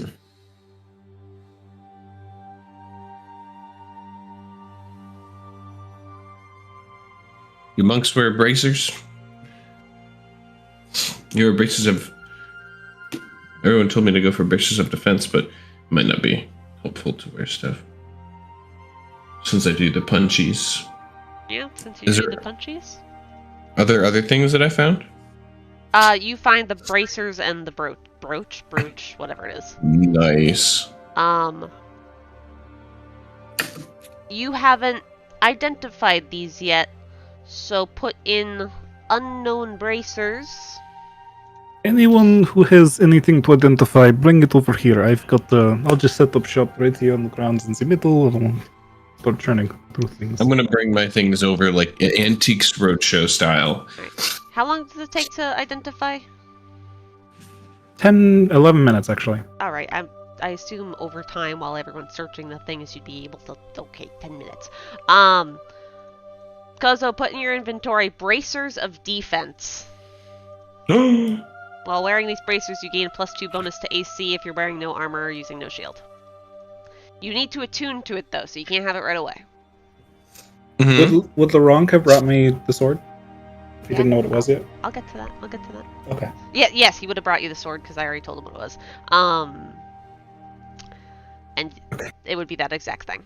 The brooch is a brooch of living essence. While wearing this nondescript brooch, spells and anything else that would detect or reveal your creature type treat you as humanoid, and those that would reveal your alignment treat it as neutral. And that's all you find on Vi.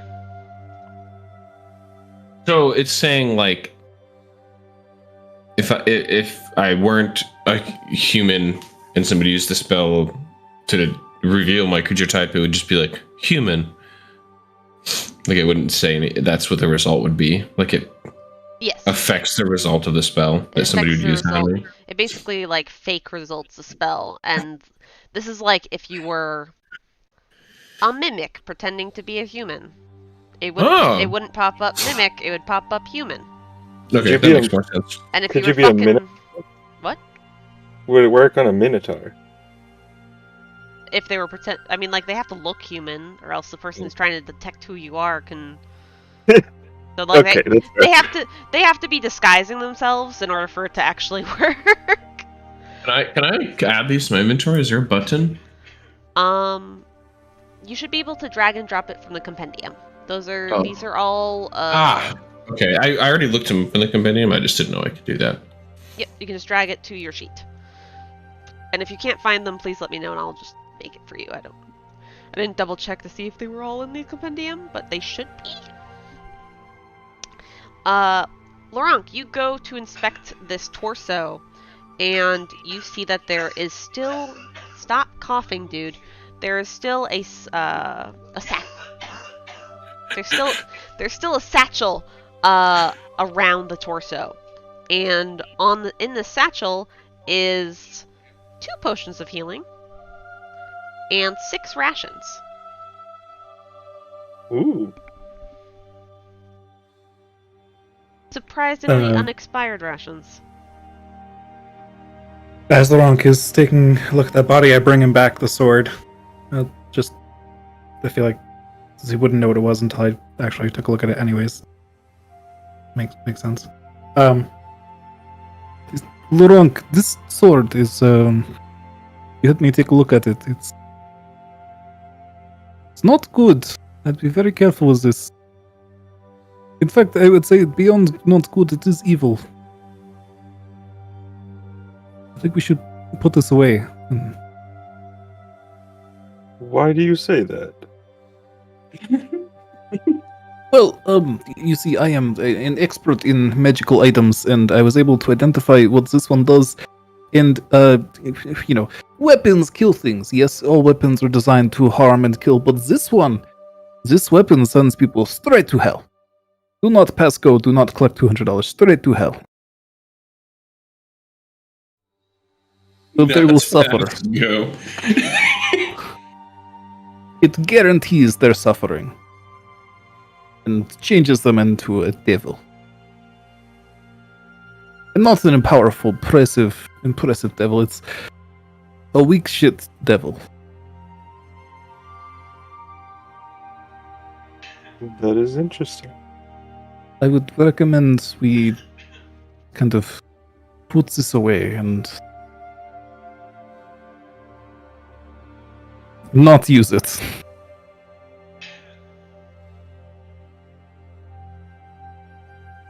You found it, so I will leave it in your care, but just so you know what it does. Thank you for telling me. I will not use it, but I need to figure out where it came from. Of course, this makes sense, yes.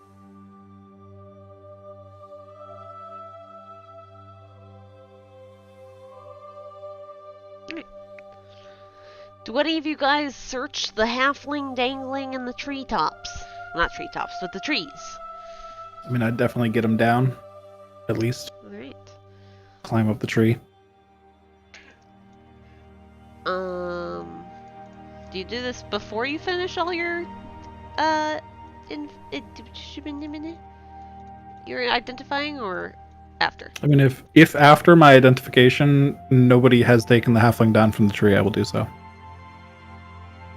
In 10 minutes' time, does anybody else take the halfling down from the tree before? I was gonna search the camp, not unhang the corpse. Alright. Roll me a perception check while you're searching the camp. Nice. You find an old book. It seems to be a bit weathered with time. And as you open the pages, you realize that this looks like some sort of diary.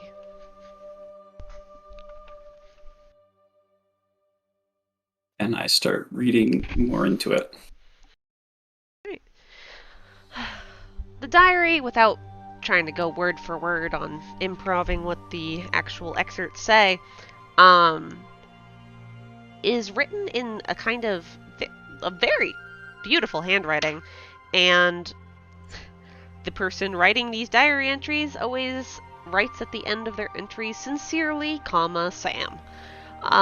So you assume, by process of elimination, that Sam is the one who wrote in this diary. And it starts off by them talking about how they had just gotten their guild membership at Sperda, in the guild Spider. And that he was assigned 2 fantastically strong women, stronger than him, Lillian and Vi. And then he wrote in parentheses, I would never tell them that, though. It goes on, and as you're flipping through, you're just kind of skimming it to see if there's anything important. You see him kind of write the chronicles of what adventures they went on and what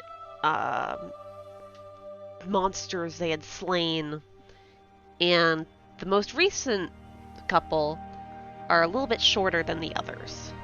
At first, it's a long excerpt about how the captain in Sanvier sent a scroll to them early this spring, asking for help with a direwolf nest or a direwolf-like pack that had infiltrated the Misted Grove and were starting to kill off some of the chickens of the nearby farms. So Sam and his crew went to go and investigate, and were loaded up with quite a bit of supplies as they were making their way in. Then the experts are kind of weird. The next one is, we finally slayed the direwolves. I didn't realize that we would get there after just a day of travel. A couple of them ran off, and we got a little beat up, but it wasn't anything too bad. Maybe if we regroup and tried hunting tomorrow, we can find them again. The next one is a brand new day. It seems even colder in the woods now, and there's these weird chimes popping up everywhere. It wasn't here before. We ran by this group of people. They're all wearing the same outfit and kind of acting a little sketchy, if I'll be honest. I should bring this up to the captain later. But at least they gave us some rations. The next excerpt is, I keep hearing voices outside of my tent. It sounds like my friends, but my friends are in here with me. Am I going crazy? And that's the last one. Probably bring the book over for Friends doing all that investigation stuff and just show them those last couple of pages. You guys look And if those everyone over. else is over there, just show them. Yeah.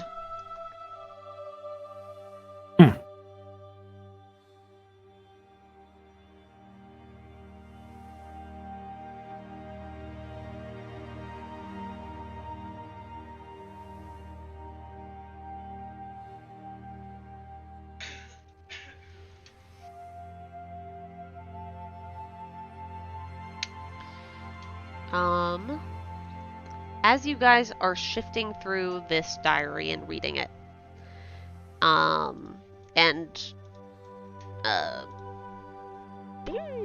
Brendith, you manage to get Sam down, and you find what you know, because you've been, I'm just going to give it to you because you've been identifying this whole time. You get a potion of healing and 2 potions of watchful rest. All right. As well as an insignia of claws. The insignia of claws. Watchful rest. The jewels in this insignia of the Cult of the Dragon flare with purple light when you enter combat, empowering your natural fists or natural weapons. While wearing the insignia, you gain a +1 bonus to the attack rolls and the damage rolls you make with unarmed strikes and natural weapons. Such attacks are considered to be magical. Mmm.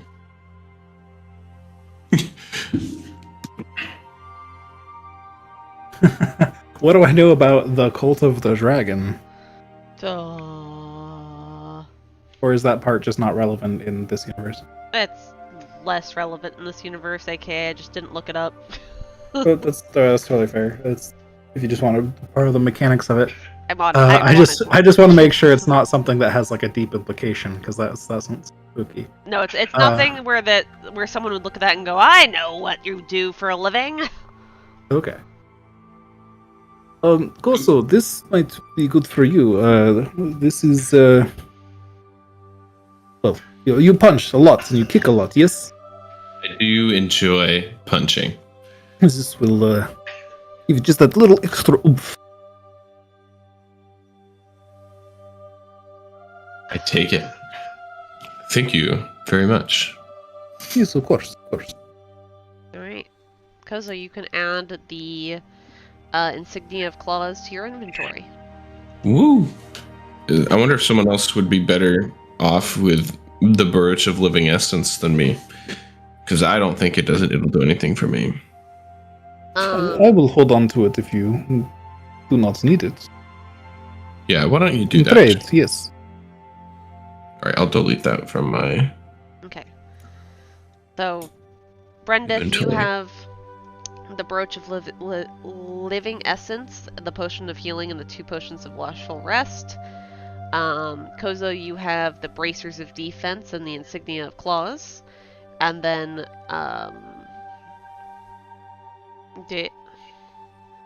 Barank, you have the Hellfire Greatsword, the 2 potions of healing, and the 6 rations. Thelonious, you found the diary. And you go over to your friends and start showing them the last couple pages, because that was kind of the most concerning one. And as you guys read this, you hear a scream from a little ways away.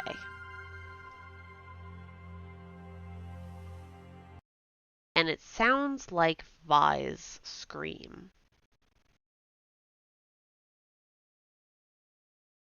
And all you hear is, "Help me! Help me, please!"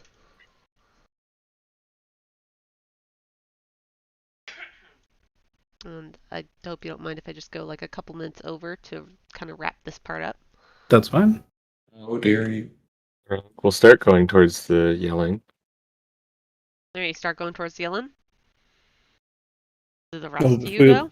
if we look in that direction, Yes. do we see anything? You don't see anything. The Okay. the scream sounded like not right next to you guys. It sounded a little farther off. All right.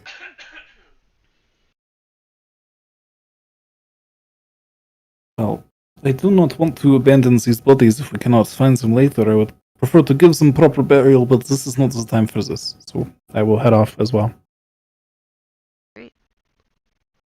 So we'll follow. You guys follow the sounds of Vi's screams, knowing fully well that Vi is dead behind you. Yep. Mm-hmm. And you, can you guys see the entire screen? Yeah. I can. I can as well. Right. You guys come across another clearing, a much more sinister clearing, and you see these strange humanoid-like figures with kind of heads that look like deer skulls, shaking and staring at you with their tongues licking their bare teeth. You also see a pile of humanoid bones stacked up in kind of a little pile, and marked in blood is some sort of summoning circle. And you see the one not deer-like humanoid figure muttering incantations at this circle. And we'll pick up next time in a battle. Oh fuck, that's a lot of All enemies. Guess I don't get to attune to my shit yet. I want an AC Y'all attune. solved my puzzle. By solve my puzzle, I mean like, hey, battle. We solved the tree puzzle. The tree We climbed a puzzle. tree